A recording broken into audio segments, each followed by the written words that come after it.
오늘도 주 안에서 좋은 날입니다. 우리가 세상을 보면 좋을 것도 별로 없겠지만 주 안에서 기뻐할 수 있고 주 안에서 오늘도 행복한 하루가 될 줄 믿습니다. 우리는 이 주님의 기도 생활에 대해서 우리가 말씀을 나누고 있습니다. 주님의 기도의 내용을 공부할 터인데 주님의 기도의 내용을 보면 그분의 모든 기도는 하나님에 속한 신성했고 또 비밀스러운 그런 기도였다. 이런 기본 전제를 갖고 있을 필요가 있습니다. 우리 예수님의 기도는 신성한 기도고 비밀스러운 기도다. 성경에 보게 되면 우리 주님께서 이제 침례를 받으시고 하나님께 기름 부음을 받으셨습니다. 그리고 성령에 이끌려 광야로 가셨고 또 거기서 40일 동안 이제 금식을 하시고 또 마귀의 시험을 통과하는 그런 일을 하게 됩니다. 근데 거기서 주님이 이제는 금식을 하시죠. 금식. 40일 동안 밤낮 금식을 하시는데 이제 항상 이 금식 안에는 기도가 포함되어 있다고 우리가 알아야 됩니다. 우리 주님께서 40일 동안 금식을 하셨는데 금식할 때 무엇을 하셨을까? 그것은 기도를 했죠. 사실 우리는 그렇게 알고 믿어야 됩니다. 근데 기도했다 이런 말은 기록되어 있지 않아요. 왜 그런가? 그분의 모든 기도 생활은 아까 말씀한 것처럼 신성했고 비밀스러웠습니다. 그래서 그것을 기록하지 않았다고 우리 말씀을 볼 수 있습니다. 실제로 주님은 이 금식하시면서 그 안에 많은 기도를 하죠. 오늘 아까 성경 말씀에도 이제 이 기도 안에는 금식에 포함되는 그런 말씀들이 많아요. 우리가 마태복음 6장 5절을 보니까 또 너희는 기도할 때 외식하는 자 같이 하지 말라. 그리고 뒤에 보면 또 금식할 때 너희는 외식하는 자들과 같이 슬픈 기색을 보이지 말라. 항상 이 기도와 이 금식이 항상 동반되어 있는 것을 알 수 있고 마태복음 21장 우리 보통 이게 성경에 보면 성경 번역 역본들이 많습니다. 우리 한국에 있는 것은 흠정역을 번역을 했어요. 그다음에 여러 가지 사본들이 많은데 보통 우리가 유명한 성경의 번역본이 킹 제임스 버전, 또 영어로 NIV 여러 가지가 많아요. 번역이 많은데 그래서 우리가 이 성경 이렇게 번역본 같은 걸 찾아보면 이렇게 번역도 돼 있구나. 근데 우리 마태복음 한국에 번역된 흠정역에는 이 마태복음 17장 21절에 있는 말씀이 생략 없어요. 아마 빠져 있는데 보통 킹 제임스 버전이나 NIV나 다른 성경에 보면 이렇게 기록되어 있어요. 17장 21절 읽어보니까 그러나 이런 종류는 기도와 금식에 의하지 않고는 나가지 아니하니라. 이렇게 그냥 기록이 되어 있습니다. 그래서 이렇게 가로 열고 이 부분이 생략되어 있다, 빠져 있다 이렇게 여러 가지 성경. 근데 많은 성경 번역 보면은 이 말씀 기도와 금식이란 단어가 들어가 있어요. 그래서 항상 이 기도와 금식, 금식과 기도는 항상 동반된다는 것을 우리가 알 필요가 있다. 그래서 사도행전 13장 2절, 3절 읽어봐도 주를 섬겨 금식할 때, 그러니까 주를 섬겨 금식한다. 우리가 주님을 섬겨서 금식한다는 것은 우리가 하나님께 기도한다는 거죠. 특별히 우리가 더 상한 애통한 마음을, 간절한 마음을 가지고 금식도 하면서 기도한다. 그래서 항상 금식과 기도는 항상 같이 있는 것이다. 우리 예수님께서 40일 동안 금식을 하셨는데 바로 거기에는 당연하게 기도가 동반되어 있고 그분은 무슨 내용을 기도했을까? 사실 우리 주님이 이 땅에 오신 첫 번째 메시지 뭐라 그랬죠? 회개하라. 천국이란 것은 하늘의 통치를 이 땅에 가져오는 겁니다. 아버지의 뜻, 하나님의 뜻은 무엇이냐면 이 땅에 하나님의 통치, 하늘의 다스림을 이 땅에 가져오는 것이 하나님의 뜻입니다. 그래서 우리가 하나님 나라를 세우는 것이다 이렇게 표현을 하죠. 그래서 우리 주님은 아마 40일 금식을 하시면서 주된 하나님이 주님께 위임한 그 사명이 이 땅의 하늘의 통치, 하늘에 속한 하나님의 통치를 가져오는 위임을 받으신 거예요. 기도하면서 어떻게 그 하늘의 통치를 이 땅에 가져올 수 있을까? 그런 내용을 하나님과 계속 기도하면서 아마 그 40일을 보내셨을 겁니다. 그런데 그것은 비밀스러운 것이기 때문에 여기 기록을 하지 않다는 거예요. 그래서 그분의 기도는 특징이 신성하고 비밀스럽구나. 그런 내용이 있다는 것을 우리가 알 필요가 있는 줄 믿습니다. 그래서 주님은 아버지께 받은 그 사명의 위임, 이 땅에 하늘의 통치를 가져오는 그러한 하나님과의 기도가 아주 많이 있었고, 또 뭐 하나님과 계속 그런 교제를 통해서 어떻게 이 땅에 하나님 나라를 세울 것인가. 그래서 그분의 첫 번째 메시지가 회개하라, 천국이 가까이 왔다고 말씀을 합니다. 우리도 마찬가지입니다. 우리도 이제 주 예수를 믿으면 우리는 당연하게 하나님이 우리 안에 영접되죠. 그래서 우리 안에 신성한 하나님께 속한 요소를 우리가 갖고 있죠. 하나님을 모시고 있는 거. 그래서 우리의 기도도 우리의 모든 생활도 우리 안에 있는 신성에 의해서 움직여지는 게 중요합니다. 뭐 그것을 더 쉽게 성령을 따라 행하라 이렇게 표현하죠. 그렇게 왜? 성령은 하나님께 속한 거니까. 그 성령이 우리 안에 계십니다. 그러니까 우리의 이 기도도 우리의 생활이나 우리가 행하는 모든 것도 어느 정도는 우리 안에 계신 하나님께 속한 신성에 속한 것이 나타나야 되는 거예요. 그래서 우리들도 모든 일들이 어떻게 신성하고 우리의 모든 기도도 비밀스러운 것이 있어야 된다는 거예요. 여러분들이 여러분 안에 계신 하나님과 함께 우리 안에서 그분이 기도한다. 이게 맞죠. 내가 기도하는 게 아니라 내 안에 계신 그 하나님이 나를 통해서 기도하는 거예요. 만약에 우리가 그렇게 한다면 우리의 기도는 예수님처럼 신성하고 비밀스러운 것이 나타날다는 거예요. 우리는 사람을 사랑할 때도 내 인간적으로 사랑하면 안 되고 바로 내 안에 있는 신성하게 사랑해야 돼요. 우리가 자녀를 대할 때도 어떻게 신성하게 대해야 된다는 거예요. 우리가 봉사할 때도 우리는 우리 안에 계신 그 하나님의 역사가 있으니까 그 하나님 안에서 그분이 봉사하도록 우리는 모든 것이 신성해야 된다. 그래서 여러분들이 혹시 우리가 누구를 사랑하고 아내를 사랑하고 남편을 사랑하고 모든 서로 지체들을 사랑할 때도 우리에게 그 사랑조차는 뭐가 신성할 필요가 있고 비밀스러울 필요가 있다. 왜? 우리 주님은 그렇게 사셨습니다. 우리 주님은 사람이셨는데 그 안에 뭐가 하나님이 계셨어요. 그래서 그분이 이제 모든 것을 이렇게 보면 그분이 사역을 드디어 시작하실 때 보니까 하나님 말씀을 전하는데 또 무엇을 말하는데 너무나 지혜가 있고 너무나 놀라운 말씀을 하시는 거예요. 그래서 많은 사람들이 예수를 보고 저 예수가 아니냐, 목수의 아들이 아니냐, 우리가 아는다는데 내가 저 형제를 알고 저 자매를 아는데 어떻게 저런 지혜가 나타났지, 어떻게 저런 말을 할 수 있을까. 이렇게 많은 사람들이 놀랐어요. 왜 그래요? 그분은 그분 안에 하나님이 있었어요. 마찬가지로 우리도 그렇다는 거예요. 우리도 하나님을 영접했기 때문에 어쩌든지 우리 안에 계신 그 하나님이 기도할 수 있도록 또 우리 하나님의 그 마음을 표현할 수 있도록, 그러면 여러분들이 학교든 직장이든 뭐 사회생활을 할 때 시간이 지나면 여러분들이 그러한 신성의 요소를 갖고 있다면 남들이 저분은 우리 같은 직장에서도 저분은 좀 다른 것 같아. 처음에는 그것이 어떤 이렇게 비웃음이나 이렇게 그런 모습으로 보일 수도 있겠지만 시간이 지나면 저분은 역시 달라. 저분은 역시 장로님인 것 같아. 교회 다니더니 뭔가 신성한 요소가 우리에게 흘러나야 된다는 거예요.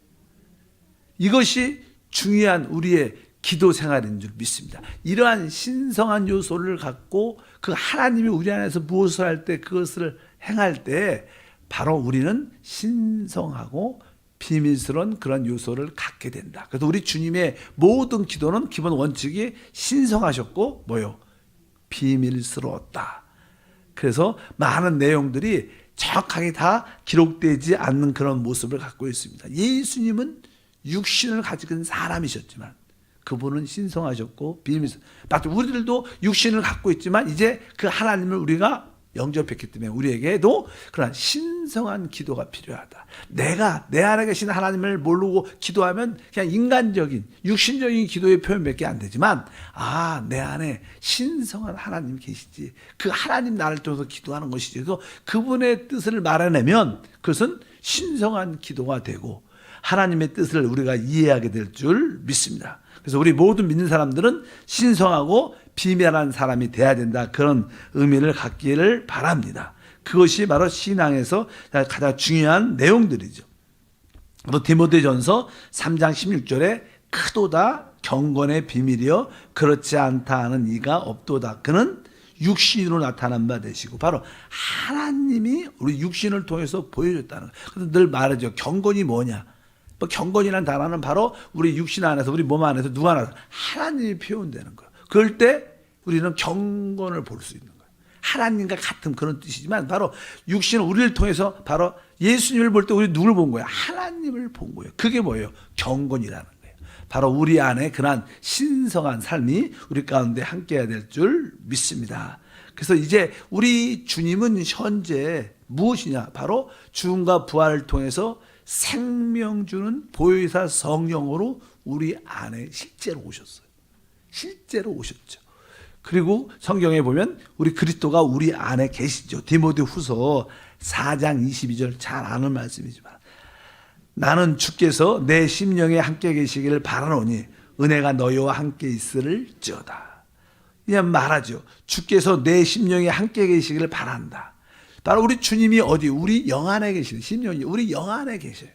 근데 사실 실제로 주 예수를 믿으면 우리 영 안에 걷는 영 안에 우리 주님이 오시지요. 그리스도가 내주하는 그리스도가 오시는데 어떤 분은 그 내주하는 그리스도를 느낄 수 있어요. 체험적으로. 어떤 분은 느끼지 못해요. 근데 여기서 나는 주께서 내 심령에 함께 계시기를 바란다. 그것은 뭐 그분이 안 계신데 지금 그분이 와서 있기를 원한다. 이런 뜻이 아니라 그분이 원래 계신데 바로 그것을 늘 느끼기를 원한다. 우리 신앙생활은 뭐예요? 내 영 안에 계신 주님을 늘 느낄 때 바로 그것이 신성한 삶을 살 수 있는 비결입니다. 근데 많은 경우에는 내 안에 주님이 주시는 느낌을 우리가 세상에 세상적이고 통속적인 세상에 빠져버리면 내 안에 계신 주님의 느낌이 거의 없죠. 그냥 텅 빈 것 같고 그분의 기도를 해도 그냥 주여 해도 그냥 사랑이나 어떤 믿음이 느껴지지 않고 그냥 공허한 목소리로 그냥 주여 그런 것 같아요. 우리가 세상적이고 통속적이면 전혀 그분에 대한 느낌이 없어요. 그러나 항상 여러분들이 바로 영 안에 주님이 함께 계신 걸 느끼기를 바랍니다. 그래서 주께서 내 심령에 함께 할지어다는 바로 그것을 체험적으로 우리가 가져야 된다고 해서 말씀을 드릴 수 있습니다. 그래서 이제 우리가 기도를 한번 주님께서 어떻게 우리에게 기도를 가르쳐 줬는가. 뭐냐면 특별히 마태복음에는 이제 처음에 중점적인 내용은 이제 천국 헌법 산상수훈이라 그랬는데 그것은 조금 그렇고 산에서 어떤 교훈을 가르쳤다 이렇게 그냥 일반적으로 교리적으로 하는 이야기고 이 마태복음 5장 6장 7장은 사실 천국 백성의 헌법이죠. 천국 하나님 백성으로서 기본적인 우리 국가에도 헌법이 있어요. 헌법이 최고의 법이죠. 대통령도 그 위에 있을 수 없어요. 어떤 누구도 헌법을 넘어서 모든 헌법에 모든 사람은 동일한 거예요. 마찬가지로 우리에게는 하나님이 천국 헌법을 주셨어요. 바로 그것이 바로 마태복음 5장, 6장, 7장인데 거기에 6장의 중간에 바로 주님이 우리에게 가르쳐 주신 기도가 있죠. 그리고 또 뒷부분에도 또 이렇게 기도에 대한 그런 내용이 쭉 기록되어 있습니다. 그래서 한번 우리 마태복음 6장에 나오는 기도에 신성한 기도에 대한 첫 번째는 이렇게 시작을 합니다. 많은 사람들이 우리도 오늘 기도회가 끝나면 하늘에 계신 우리 아버지요 이렇게 주기도문을 외웁니다. 근데 외운다는 말을 쓰면 안 되죠. 그렇죠? 외운다 그러면 그건 무슨 어떤 주문 같으죠. 우리는 이 주기도문을 많이 하지만 그 주기도문의 참된 실제를 알고 할까? 그냥 어떤 교리처럼 외워야 되니까 형식적으로 외워서 고백해야 되니까 그렇게 대부분 사람들이 하지만 우리는 이 주기도문의 그 실제 신성한 기도의 의미를 알고 해야 될 줄 믿습니다. 그래서 이 올해는 이제는 주일 예배가 조금 이렇게 끝에가 우리 주기도문 송을 했는데 이 주기도문 이 찬양이 생각보다 어렵습니다. 그래서 우리가 앞으로는 우리가 믿음으로 주기도문을 선포하고 이렇게 보좌에 앉으신 찬양을 해서 하나님께 영광을 돌리자. 그리고 다시 한번 어떤 의미냐면 우리가 이 주기도문을 진짜 이게 진짜 기도죠. 진짜 기도. 그래서 우리가 믿음으로 강하게 선포하면서 기도하면 그 우리가 기도한 내용이 이 땅에 이루어지는 역사가 얼마나 내용이 좋아요. 그래서 이 기도는 많이 할수록 이 큰 축복과 은혜가 함께할 줄 믿습니다. 그래서 조금은 좀 말이 이상하지만 어떤 분들은 옛날에 나는 기도할 줄 몰라요. 그러면 어떤 목사님들이 그럼 주기도문 1000번만 외우세요. 이렇게만. 그러면 하늘에 계신 우리 아버지 한 번. 그 시간 오래 걸려요. 1000번 하려면 뭐 며칠 걸리죠. 그런데 계속 그 말씀을 갖고 기도하다 보면 기도와 입을 열고 기도하면 성령이 우리 안에서 역사하고 그런데 성령이 역사할 때 이 하나님의 그 말씀들이 깨달아지고 믿어지는 거예요. 그러니까 그 말씀대로 그대로 이루어지죠. 뭐 하나님 나라도 우리 심령에 우리 가정에도 임하고 뭐 그것이 하나의 기도 제목이죠. 그러니까 이 주기도문 이 기도를 진짜 믿음으로 선포하면 큰 축복과 은혜가 함께할 줄 믿습니다. 마태복음 6장 9절 하늘에 계신 우리 아버지여 이름이 거룩히 여김을 받으시오며 여기 보면 야는 하늘에 계신 우리 아버지요 아버지 우리는 우리 하나님을 아버지라고 부릅니다. 아버지라는 것은 그분이 우리를 진짜 나타나시는 거예요. 우리는 아무 남자나 보고 아버지라고 안 그래요. 우리에게는 아버지가 육신의 아버지는 딱 한 분밖에 없습니다. 한 분밖에 없어요. 왜? 그분이 우리를 낳으셨기 때문에 그의 생명을 우리에게 주셨기 때문에 바로 우리 하나님은 우리의 뭐예요? 진짜 우리를 말씀으로 생명으로 하는 우리 진짜 뭐예요? 아버지입니다. 근데 뭐 나 혼자가 아니라 우리 모두 다 거듭났기 때문에 우리의 아버지죠. 우리는 같은 우리 아버지를 모시고 있는 줄 믿습니다. 그래서 바로 여기 아버지란 단어 이 아버지를 하나님을 아버지라고 부를 수 있는 것은 축복 중에 축복이죠. 우리가 그냥 요한복음 같은 경우에 보면 예수님이 이제 마지막 부활하시고 나서 그 전에는 예수님만 하나님을 아버지라고 불렀어요. 일반적인 사람들은 제자들도 하나님을 아버지라고 부를 수 있는 자격도 없고 부를 수도 없어요. 그렇게 불러도 공허하는 거예요. 그러나 이제 예수님이 죽으시고 부활하시고 이제 뭐예요? 하나님의 그 생명을 다 제자들에게 나눠주셨죠. 그래서 나의 아버지 곧 너희의 아버지 그때 부활하시고 나서 하나님을 아버지라고 말합니다. 이제 우리들도 이제 뭐예요? 예수님이 부활하실 때 하나님을 뭐라고? 아버지라고 부를 수 있는 거예요. 얼마나 큰 하늘과 땅과 이 모든 것을 창조하신 그 하나님이 나의 아버지 우리의 아버지인데 이러한 믿음으로 살길 축복합니다. 근데 그분은 실제로 이 땅에 계신 것이 아니라 이 땅에도 계시지만 사실 어디에? 하늘 보좌에 역사하시는 그래서 하늘에 계신 우리 아버지 이렇게 말씀합니다. 뒤에 보면 자는 이름이 거룩히 여김을 받으시오며 이름이 거룩히 여김 거룩이라는 것은 이게 성별됐다는 그런 구별됐다는 뜻이 성별됐다. 우리 하나님의 이름은 구별된 이름입니다. 보통 이 땅에 많은 세상에 신들이 많죠. 거짓 신들이죠.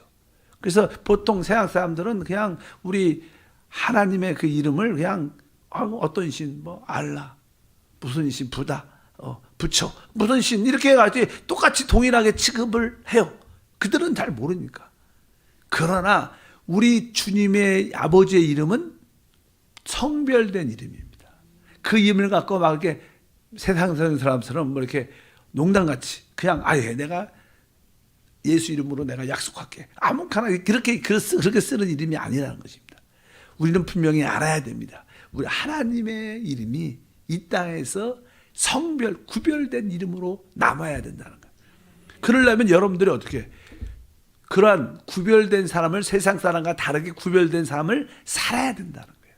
여러분들이 생각하는 것이나 행동하는 것이나 일하는 것이나 모든 삶이 이런 성별된 세상 사람과 구별된 모습이 있어야 돼요. 우리가 세상적이고 통속적이면서 하나님의 이름을 거룩하게 부를 수 있지 않아. 우리가 나타낼 수 있지 않습니다. 하나님, 나도 이 세상적이고 통적인 모든 면에서 나도 성별된 삶을 살게 도와주시옵소서. 우리가 똑같이 직장에서 사업을 하지만 또 우리 학교 생활도 하겠지만 거기서도 우리가 확실히 세상과 구별된 모습을 우리 모두가 가질 때 바로 우리 주님의 이름이 우리를 통해서 거룩히 여김을 받는 줄 믿습니다. 세상 사람과 똑같이 생활하면서 주님의 이름이 어떻게 거룩히 여김을 받을 수 없다는 거예요. 그래서 하나님, 나의 성별된 구별된 거룩한 생활이 있게 하옵소서. 그 결과 주의 이름을 거룩하게 나타나게 도와 주시옵소서.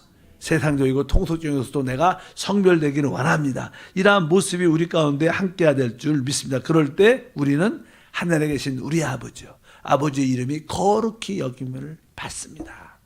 구별된 그런 놀라운 이름이 될 줄 믿습니다. 그 다음에 10절 보니까 나라가 임하시오며 뜻이 하늘에서 이룬 것 같이 땅에서도 이루어지리라. 사실 나라, 우리가 살고 있는 이 세상은요, 하나님의 나라가 아니죠. 이 세상은 사실 사단의, 마귀의 나라입니다. 그래서 우리 주님조차도 바로 사단을 이 세상의 임금이라고 표현했습니다. 우리는 종종 대한민국, 우리가 사는 대한민국에 대한 애착심이 많아요. 이 대한민국은 역시 사단의 손 안에 있는 거예요. 미국 역시, 일본 역시 다 사단의 손 안에 있죠.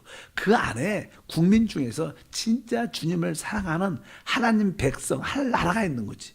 대한민국 자체가 멋있고 그런 건 아니죠. 그러니까 너무 대한민국에서 목숨 거는 사람들은 그게 이런 말 하면 많은 분들이 시험 들더라고요. 아, 우리 목사님은 섭섭하다고. 근데 제가 그런 뜻을 말하는 게 아니라 이 세상의 모든 나라는 사단의 나라입니다. 사단에 속해 있는 거예요. 여러분들이 애국심. 진짜 애국심은 우리가 하나님 나라에 대한 애국심을 가져야 이 나라도 대한민국도 잘 되는 거지. 이 대한민국이 잘 나면 하나님 축복해 줘야 될 거 아니에요. 그럼 우리가 먼저 그 나라, 그 일을, 하나님 나라, 하나님을 구해야지 우리가 사는 대한민국도 평강 가운데 있고 축복 가운데 있게 될 줄 믿습니다. 여기서 나라는 뭐예요? 하나님 나라죠. 하늘의 통치가 이 땅에 이루어지는 거라. 뭐 하늘에서는 이미 하나님 나라가 온전히 세워졌습니다. 근데 이 땅은 아직 그렇지 않죠. 그래서 그냥 하나님의 나라가 이 땅에 세워지기는 원합니다. 하늘의 통치, 하나님 나라가 이 땅에 세워지도록 우리는 어떻게 간절히 기도해야 됩니다. 보통 그래요. 많은 사람들은 이 세상에 기대를 많이 갖고 있죠. 이 세상에 평화를 외칩니다. 사람들은 평화가 중요해요. 자유와 평화, 평등이 중요하지만 평화가 이 땅에 어디 있습니까? 뭐 유엔도 그렇고 한국 정부도 늘 평화를 이야기하지만 평화가 어디 있어요? 평화가 없습니다, 사실. 왜? 평화는 어디에서 와요? 평화는 의에서 와요. 의로움이 있어야죠. 정부도 의로워야 되고 공직자들도, 유정자도 의로워야 되고 모든 것이 의로울 때 거기에 평화가 오는 거예요. 그러나 이 땅에는 의가 없는데 어떻게 평화를 구합니까? 그럴 수 있지 않아요. 그들은 하나의 허상을 갖고 무지개를 갖고 있는 것처럼 목표로 달려가지만 그럴 수 있지 않다는 거예요. 진짜 하나님 나라는 무엇이냐? 성경에 로마서 14장 17절에 기록되어 있습니다. 하나님 나라는 뭐라고 써있냐면 하나님의 나라는 먹는 것과 마시는 것이 아니요 오직 성령 안에서 의와 평강과 실학이다. 진짜 하나님 나라의 속성은 우리 안에 의가 있는 거예요. 의가 있어야 우리 안에 평화가 있고 그럴 때 뭐가? 기쁨이 있죠. 사실 우리 삶 가운데 가장 중요한 요소는 기쁨입니다. 기쁨이 있어야지 행복하죠. 근데 기쁨은 어디에서 오는 거예요? 마음이 평강이 있을 때 오는 거예요. 이 평강은 우리가 의를 가질 때만 갖는 거예요. 근데 우리의 의는 예수 그리스도인 줄 믿습니다. 근데 이 땅에는 의가 없죠. 세상에는 의가 없습니다. 우리가 늘 기도할 때 하나님, 이 대한민국의 공의가 하수처럼 흐르게 하옵소서. 그런 기도는 사실 응답되지 않죠. 주님이 오셔야지만 그게 이루어지는데 그 뜻은 주님의 나라가 빨리 임하셔서 이 땅에 의가 넘치게 하소서. 의가 넘칠 때 우리는 행복을 갖죠. 그래서 우리가 새 예루살렘 얘기해요. 새 예루살렘. 새 예루살렘은 무엇이 가득해요? 우리 베드로후서 3장 13절 말씀 읽어보니까 우리는 그의 약속대로 의가 있는 곳인 새 하늘과 새 땅을 바라보다. 새하늘과 새 땅에는 뭐가 충만해요? 의가 충만하니까. 거기에 평화와 거기에 행복과 기쁨과 누림이 있는 거예요. 바로 우리 자체적으로 우리는 의를 갖지 없어요. 우리는 스스로 인간은 다 타락했기 때문에 의가 있을 수 어떤 누구도 갖고 있었어요. 바로 우리를 대신한 그리스도가 우리의 의인 줄 믿습니다. 대통령도 우리의 의이신 예수를 믿어야 되는 거예요. 위정자들도 바로 우리의 의가 되신 예수를 믿어야지만 그때부터 조금씩 평화가 되죠. 뭐 어떤 이 주권자들, 뭐 대통령들도 다 오늘 말씀에 보면 이런 말씀이죠. 뒤에 맨 마중에 뜻이 하늘에서 이룬 것 같이 땅에서도 이루어지리라. 많은 사람들이 이 땅에서 자기의 뜻을 이루려고 그러죠. 우리가 히틀러도 자기의 뜻을, 뭐 러시아의 스탈린도 그렇고, 뭐 김일성도 그렇고, 그들은 다 자기의 뜻을, 모든 주권자들은요, 왕들이 되면 자기의 뜻을 이루려고 합니다. 자기의 뜻은 안 이루어집니다. 여러분, 이 세상에서 하나님 뜻만 이루어져요. 어떤 역대로 많은 독재자들을 보십시오. 다 자기의 뜻을 이루려고 그랬죠. 어떤 누구도 자기의 뜻을 이룰 수 없습니다. 그것은 뒤에 사단이 이 세상을 파괴하려는 음모죠, 음모. 그러니까 어떤 지도자들도, 뭐 정부도 마찬가지죠. 자기의 뜻을 이루려는 게 아니에요. 자기의 뜻은 이루어지지 않아요. 여기 보면 하나님의 뜻만 이루어지는 거예요. 우리는 그것도 확신을 가져야 돼요. 그래서 아까 의와 또 뭡니까? 여기에 뜻, 하나님의 뜻이 이 땅에 이루어진, 하나님의 뜻이 무엇입니까? 이 땅에 하나님의 나라가 세워지는 거예요. 하나님의 나라가 이 땅에 세워지는 게 하나님의 뜻입니다. 우리는 그것을 위해서 기도하는 거죠. 우리 주님의 오늘 기도도 뭐예요? 나라가 이 땅에 임하도록 기도하라. 그 다음에 맨 끝에는 나라와 권세와 영광이 아버지께 영원히. 결국 이 땅에 하나님 나라가 세워질 때 모든 사람들이 이 세상 나라가 하나님의 나라였구나. 다 보게 될 줄 믿습니다. 하나님 감사합니다. 다시 한번 주님의 기도가 신성하고 비밀스러운 것처럼 우리들도 우리 안에 계신 주님과 함께 기도함으로, 우리 안에 계신 주님이 기도함으로 우리의 기도도 신성하고 비밀스러운 요소가 포함되게 하옵소서. 주 예수 이름으로 기도함나이다. 아멘. 하늘에 계신 우리 아버지